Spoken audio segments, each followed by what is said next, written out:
What's up everyone, it's your girl Brain Shanae, and today is the 19th day of Vlogmas. So what I want to share with you all today is my favorite Black authors of 2020. So please stay tuned.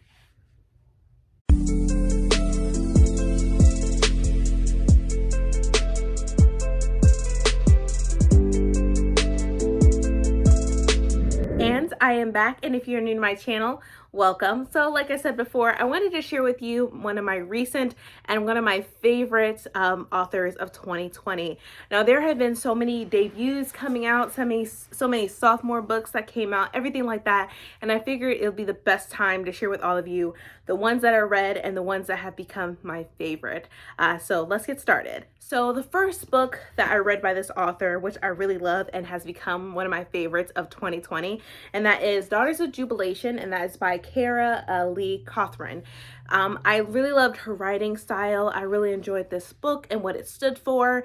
I did a Hear Our Voices book tour for this book specifically and enjoyed it so much. Gave it a 5 out of 5 stars because it hit the roots of, especially during the Jim Crow South and what have you. And I feel like bringing that up in books and explaining to people how it was, especially growing up in the South during Jim Crow, was tough and brutal. And I feel like she brought this up in a great way, in a great aspect.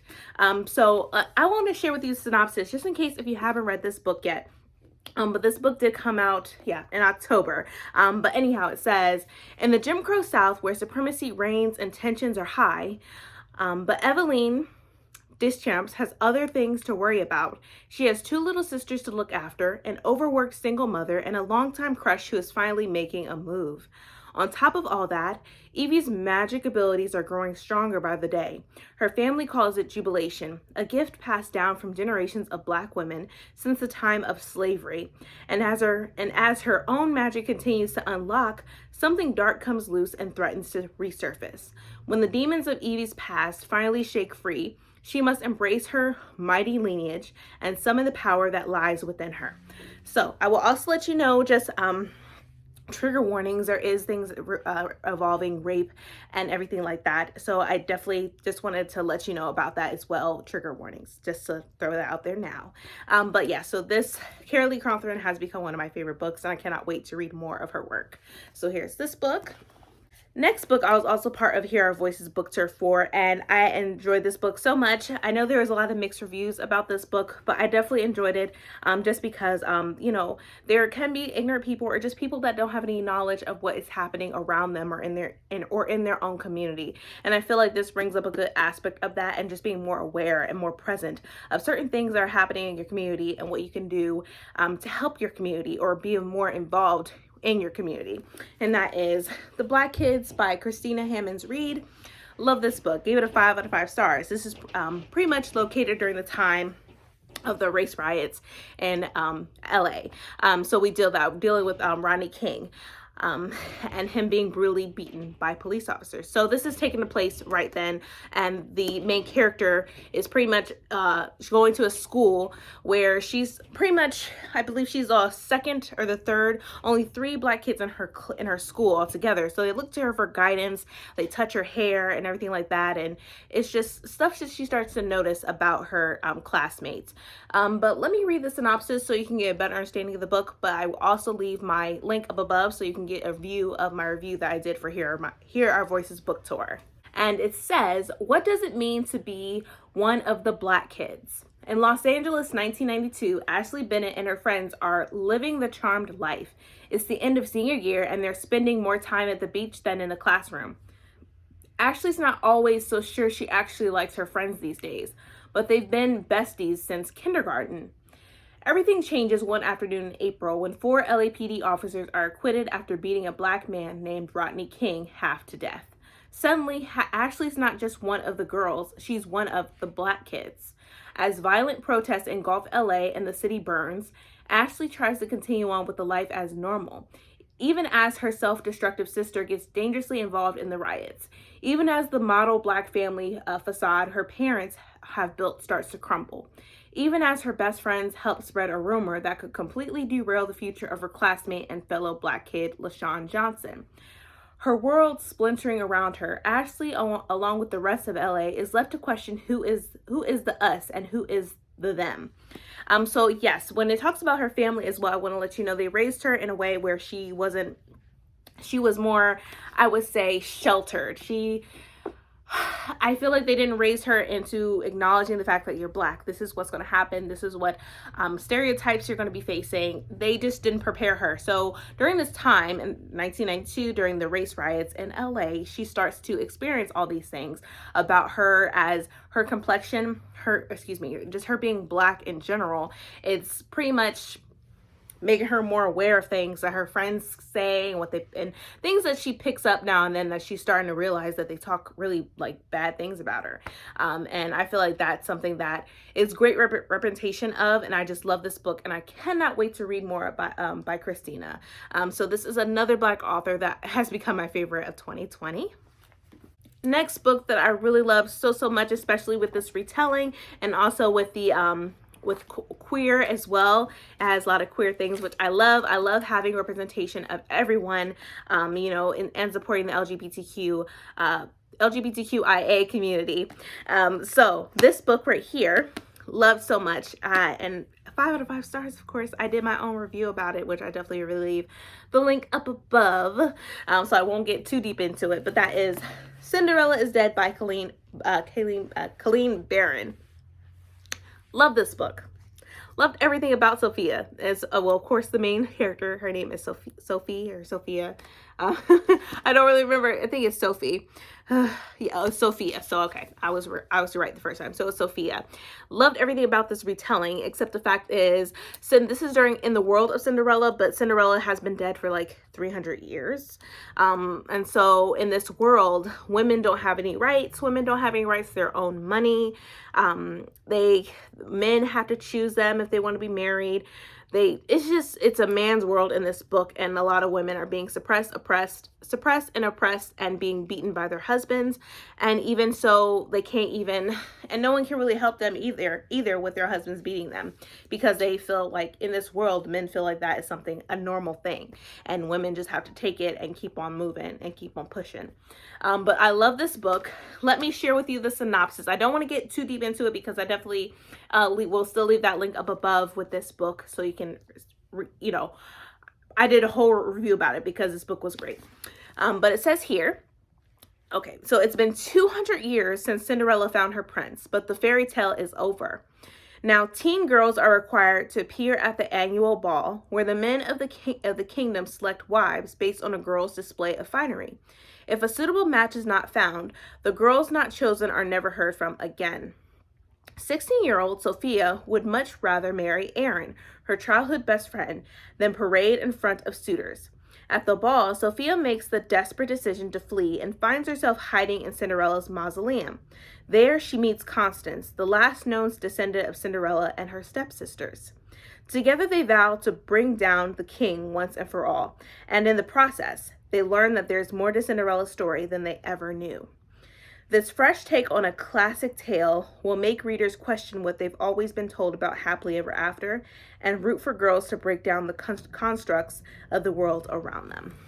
So, love this book. 5 out of 5 stars. I love Colleen Barron. I cannot wait to read her next book, which I forget what the Poison's Heart. It's something like that, and they just revealed the cover, and the cover is gorgeous. I'm so excited about that book. But yeah. Love this book. I love Colleen Barron, so definitely plan on reading more of her work. Next book, this is I think her sophomore year book. I haven't, sophomore year book that just came out. It's her second book that she's written. And I did not know what I was expecting. This is more like a literary fiction book, and I really enjoyed it. I know there was some mixed reviews about this book, but I think it also brings up a lot of factors in people's lives, especially in 2020, and how the pandemic has affected people mentally. But that is Transcendent Kingdom by Yazi. Now, she has written Homegoing.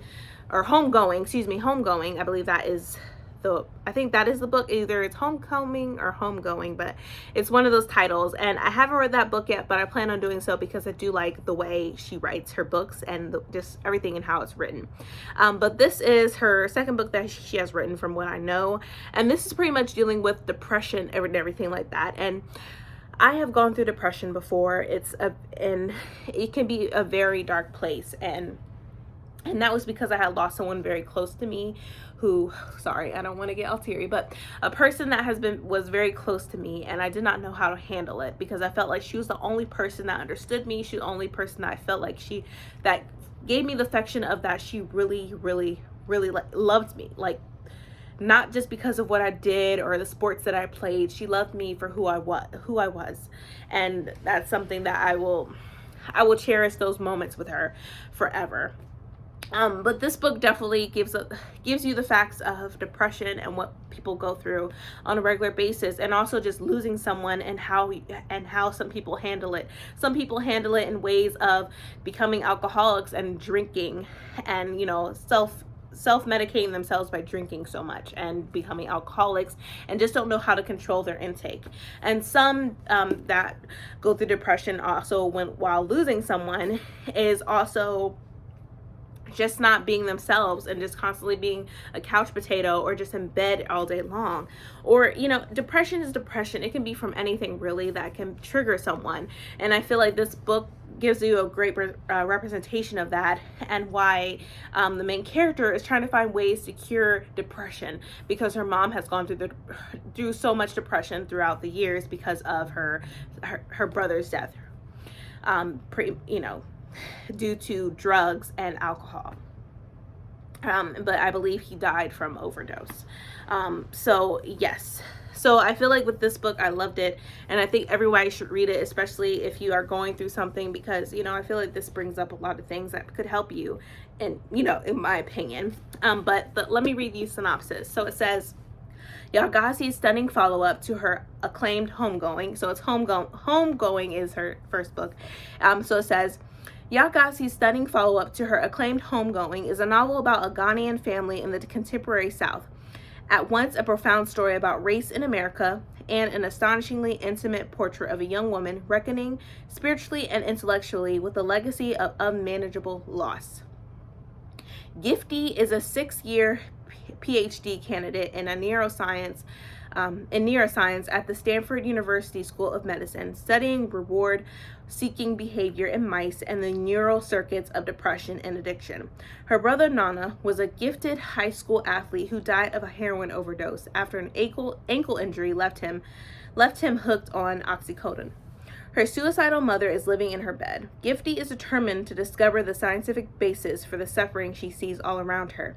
But even as she turns to the hard sciences to unlock the mystery of her family's losses, she finds herself hungering for her childhood faith and grappling with the evangelical church in which she was raised, whose promise of salvation remains as tantalizing as it is elusive.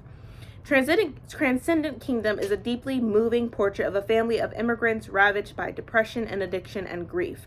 A novel about faith, science, religion, love. Exquisitely written, emotionally searing, it is also a testament to Yagassi's extraordinary range and ambition, a leap into completely new territory undertaken with effortless command and raw emotion and language that soars. So, a great book. Definitely recommend you picking it up if you have not done so, or this could be one of your books that you put in your TBR sometime in 2021. But Yagassi has become one of my favorites in 2020. Next book that I want to bring about is, I read her first book that she had, or I don't think it's her first book, but one of her books, and it's called Pet. And I love that so much, I wanted to read her literary fiction that came out this year, and that is The Death of Vivek Oji. And this is by Okweke Amizi. I love this book. It talks about like self-identity and finding yourself, finding who you are, and also not allowing people to dumb down who you are, and also expressing yourself who you are and not hiding yourself anymore, even if your family doesn't like it. But pretty much staying true to yourself is a great representation of what's being written in this book. But let me read the synopsis. So it says, what does it mean for a family to lose a child they never really knew? One afternoon in a town in southeastern Nigeria, a mother opens her front door to discover her son's body, wrapped in colorful fabric, at her feet. What follows is the tumultuous, heart-wrenching story of one family's struggle to understand a child whose spirit is both gentle and mysterious.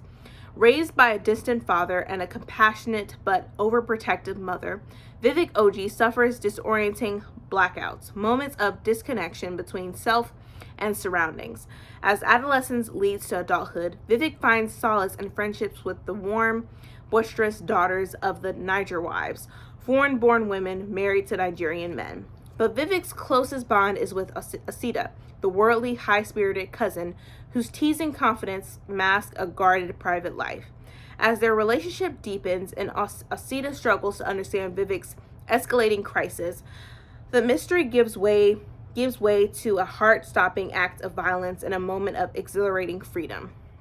Compulsively readable, teeming with unforgettable characters, The Death of Vivek Oji is a novel of family, friendship, and the self that challenges expectations, a dramatic story of loss and transcendence that will move every reader, which it does move me. Now, this gives a representation. I feel like it's a queer read because I'm just gonna let you know Vivek finds himself that he likes men, and I think he came to that realization, and he has shared that to some of his friends, even his cousin, which his cousin just did not like his cousin was also came to the fact that he likes men as well, but he does not want to admit to that until Vivek expresses his love for him, his cousin. So I feel like that is what is being represented in this book, which I really love, that is showing, that, because also being with a family that's very religious and an overprotective mother, how do you tell them that, hey, I'm mom, I like men? How do you say that? How do you say that to your dad? And so, especially in their community, that is pretty much a bad thing. People look down on it, and they do not like it where, in this, I believe this is in Nigeria. So for that, they end up killing people based off of that, just because if it were women's clothes and everything like that. And so that's another reason why Osita, Vivek's cousin, doesn't want to come out. He's frightened and he's scared for his life. And I think Vivek, he's just tired of hiding who he is and who he truly wants to be, and wants to express his self on how he is as a person. I think he just he put his life at risk, and I feel like Osita wasn't ready to do that. But this was a great book, and this author, Akwaeke Emezi, I don't know if I'm pronouncing her name right. I do apologize if I'm slaughtering it. I love her, and I do plan on reading more of her work. I know she has a few other books that she has written. I know one is called Fresh Water, so I definitely think that'll be a book that I'll read in 2021. But I love her, so cannot wait to read more from her. Next book that I recently read, and I loved it so much, I even did a review about it yesterday, and that is Raybearer by Jordan Ifueko. I won't go much into it because I did a review about it. I'll leave that link up above if you want to look at my review. But yes, Jordan Ifueko has become one of my favorite authors of 2020, and I do look forward to reading more of her work as well. Next author that I just fell in love with this is also her debut book, and that is Legendborn by Tracy Deonn. Tracy Deonn just killed this book, just killed it. Love this book so much, especially Bree Matthews, her character, and also it deals with Arthurian legends like King Arthur and the Round Table. I just love that aspect. But I cannot wait to read the second book of this. I'm like, man, I want to know more about what happens in this world and everything. But let me read the synopsis if you haven't read this book yet. So it says, after her mother dies in an accident, 16-year-old Bree Matthews wants nothing to do with her family memories or childhood home. It says, a residential program for bright high schoolers at UNC Chapel Hill seems like the perfect escape until Bree witnesses a magical attack her very first night on campus. A flying demon feeding on human energies. Let me repeat that. A flying demon feeding on human energies. A secret society of so-called Legendborn students who hunt the creatures down. And a mysterious teenage mage who calls himself a Merlin, who attempts and fails to wipe Bree's memory of everything she saw. The mage's failure reveals Bree's own unique magic and a buried memory with a hidden connection. The night her mother died, another Merlin was at the hospital. Now that Bree knows that there's more to her mother's death than what's on the police report, she'll do whatever it takes to find out the truth, even if that means infiltrating the Legendborn as one of their initiates. She recruits Nick, a self-exiled Legendborn with his own grudge against the group, and their reluctant partnership pulls them deeper into the society's secrets and closer to each other. But when the Legendborn reveals themselves as the descendants of King Arthur's knights and explain that a magical war is coming, Bree has to decide how far she'll go for the truth and whether she should use her magic to take the society down or join the fight. So this book, like I said, it's pretty big, I will say, but it's a great read. It will not disappoint you, I will say. So I definitely suggest, if you haven't read Legendborn, you should do so. But Tracy Deon's writing is superb. It's just stunning, and I love it so much. There's never anything like, it's action all the time, a lot of mysteries, a lot of things that you just did not know would happen, very unexpected things. So I definitely do love Tracy Deon, and she has become one of my favorites authors of 2020. Last but not least, I love this author so much, and I cannot wait for the second book of this series. And this is her debut book, and that is A Song of Race and Ruin by Roseanne A. Brown. Love this book. I love the covers. Like, all the covers I did so far are just stunning and gorgeous. But I love this. I love the writing style of this book.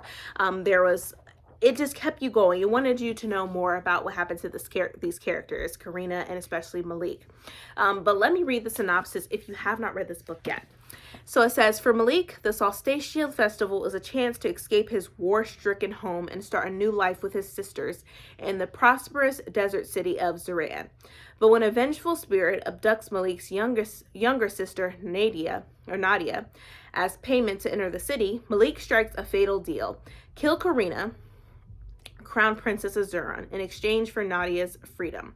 But Karina has deadly aspirations of her own. Her mother, the Sultana, has been assassinated. Her court threatens mutiny, and Solsticia looms like a knife over her neck. Grief-stricken, Karina decides to resurrect her mother through ancient magic, requiring the bearing heart of a king. And she knows just how to obtain one, by offering her hand in marriage to the victor of the Solsticia competition.